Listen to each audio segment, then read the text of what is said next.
రాష్ట్ర ప్రభుత్వం ఆగస్టు 15వ తారీఖు నుండి వితంతువులకు, ఒంటరి మహిళలకు, వికలాంగులు చనిపోతే వాళ్ళ కుటుంబ సభ్యులకు పెన్షన్లు ఇస్తామని ప్రకటన చేస్తా ఉంది. కానీ ఇంతవరకు ఏ అధికారికి కూడా దరఖాస్తులు తీసుకోమనే ఆదేశాలు ఇవ్వలేదు. ఉన్న దరఖాస్తులలో పరిశీలన చేసి ఇస్తారా, కొత్త దరఖాస్తులు తీసుకుంటారా స్పష్టంగా ప్రకటించాలని డిమాండ్ చేస్తా ఉన్నాం. అలాగే వారితో పాటు అర్హత కలిగి వృద్ధులైనటువంటి మిగతా అందరికీ కూడా దరఖాస్తులు తీసుకొని పెన్షన్లు ఇవ్వాలని డిమాండ్ చేస్తా ఉన్నాం. అట్లాగే మీరు ఎన్నికల ముందు హామీ ఇచ్చిన ప్రకారంగా 4,000 రూపాయలు వృద్ధులకు, వితంతువులకు, వికలాంగులకు, నేత గీత అందరికీ ఇస్తూ వికలాంగులకు 6,000 రూపాయలు కూడా ఇవ్వాలని డిమాండ్ చేస్తా ఉన్నాం.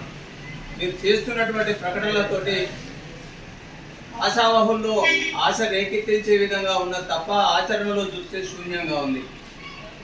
దరఖాస్తులు పట్టుకొని కార్యదర్శుల చుట్టూ, మీ సేవల చుట్టూ లబ్ధిదారులు తిరుగుతూ ఉంటే అక్కడ ఏ విధమైన జవాబు దొరక్క సతమతమవుతున్నారు. కావున ఏ అధికారికైనా మీరు ఆదేశాలు ఇచ్చి దరఖాస్తులు తీసుకోమని చెప్పాలని కోరుతా ఉన్నాం. అలాగే ఎల్నినో ప్రభావం వల్ల ఈ తుంగతుర్తి, సూర్యాపేట, వరంగల్, నల్గొండ అంతా కూడా కరువు బారిన పడి వేసుకున్నటువంటి నాట్లు ఎండిపోతున్నటువంటి ప్రమాదంలో ఉన్నవి. తలాపున పారుతుంది గోదావరి, నీ కులము నీ చెలుక ఎడారి అన్న చందంగా గోదావరి నీళ్లు కాళేశ్వరం వద్ద, మేడిగడ్డ వద్ద పారి కిందికి పోతా ఉంటే ప్రభుత్వం నిమ్మకు నీరెత్తినట్టు చూస్తూ ఉంది.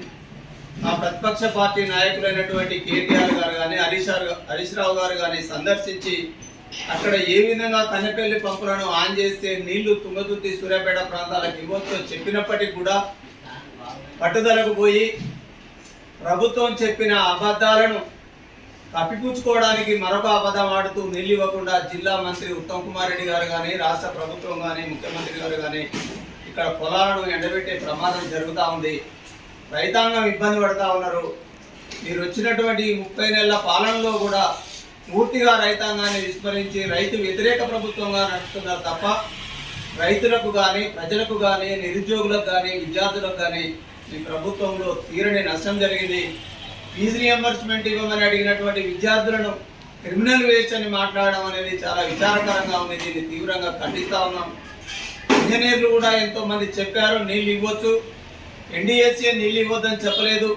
ఆ నిర్ణయం తీసుకోవడం రాష్ట్ర ప్రభుత్వాన్ని అని చెప్పినప్పటికీ కూడా ఎడారిగా మారుతున్నటువంటి మా తుంగతుర్తి ప్రాంతానికి, మా సూర్యాపేట ప్రాంతానికి నీళ్ళు ఇవ్వడానికి మీకు ఎందుకు మనసు కావట్లేదని మేము ప్రశ్నిస్తూ ఉన్నాం. అందుకే ప్రభుత్వం వెంటనే పారిపోతున్నటువంటి, నిండుగా కిందికి వెళ్తున్నటువంటి, మీరు వృధాగా గోదావరి నదిని సముద్రంలోకి వదిలిపెడుతున్నటువంటి నీళ్లను వెంటనే కన్నెపల్లి వద్ద మోటార్లను ఆన్ చేసి కరువు బారిన పడుతున్నటువంటి మా రైతాంగాన్ని, మా పంటలను కాపాడుకునే విధంగా నీళ్ళు ఇవ్వాలని ప్రభుత్వాన్ని డిమాండ్ చేస్తూ ఉన్నాం.